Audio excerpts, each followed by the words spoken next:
Assalamu alaikum warahmatullahi wabarakatuh. Kam jirtu daawwattoota hordoftoota Simiidawaan har'as odeeffannoo tokkoon deebi'ee dhufeera. Chaanaalii kanaaf haaraa hordoftan sabiskiraayib gootanii maatii ta'uun dagatina. Har'a mana lama isiniif qabdee dhufe. Manni tokko magaalaa Jimmaa keessa naannoon safarri isaa teekniik safar bakka jedhamu, tokko immoo magaalaa Sandaaboo keessadha. Odeeffannoo isaa guutuu argachuuf amma dhumaatti na duukaa tura. Waliin daawwannaa. Mana gaa fuuldura keessanitti viidiyoo daawwachaa jirtanii mana bareedaadha.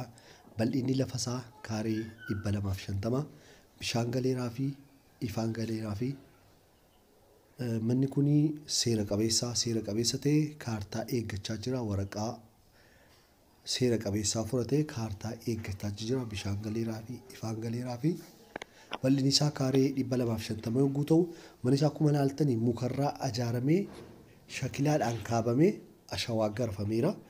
Manni isaa haala bareedaadhaan ijaarame. Akkuma daawwachaa jirtan egaa cinaasaadhaan akka daawwachaa jirtan kun shakilaadhaan kaabamee sibiilaan hidhameeti. Kana shawaan garafamee haala bareedaan ijaarame. Mooraan isaa keessi baay'ee bal'aadha.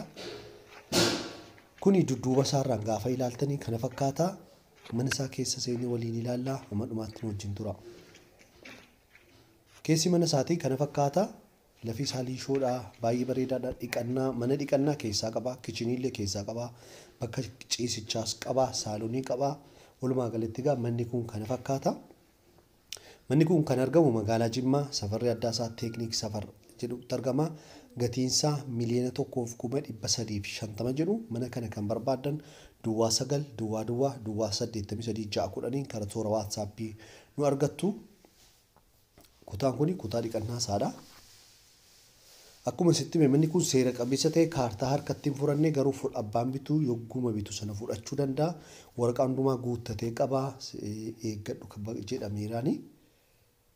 Magaalaa Jimmaa safara addaa isaa teekniik safar bakka jedhamutti argama. Saaloniin isaa kana fakkaata.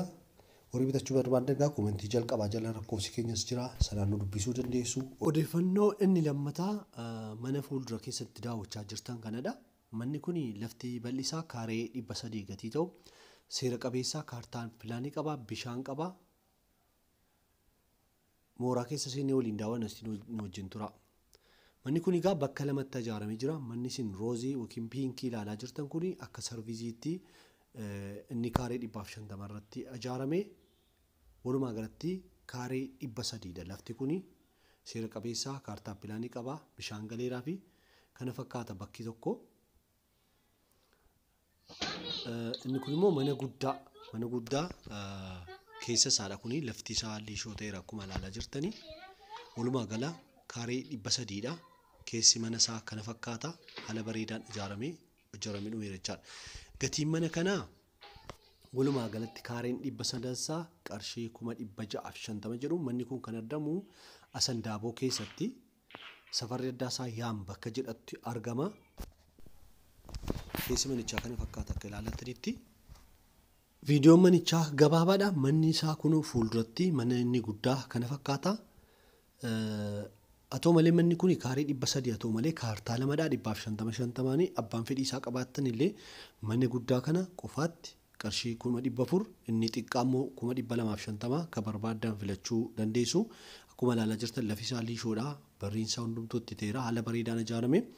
Akkuma sitti mee Sandaaboo keessatti argama. Abbaan bitachuu barbaadan Duwwaa 9 Duwwaa 83 kartoora WhatsAppii na dubbisa. Sana bilbila warra kana gurguratu isinii kenna. Inni manni piinkii sarviizii kana asirratti ilaaltan immoo cinaatti yookiin goonniitti jira. Kana inni qarshii 250 kan jedhame. Abbaan fedhii isaa qabaattan walumatti 650. Adda adda yoo barbaadan immoo kaaree 150 mana isa guddaarra jiruu fi manni kun qofaatti ijaarame jechaadha. Walumaa galatti kaaree 300 seera qabeessaa kaartaa pilaanii qabeedhu. Warri mana bishaan galeeraa fi yoo bitachuu barbaadan egaa komentii jalqabaaf jira, diskiripshinii jala jira. Bilbilii keenya sanaan nu dubbisuu dandeessu. Salaamu alaikum warahmatullahi wabarakaatu.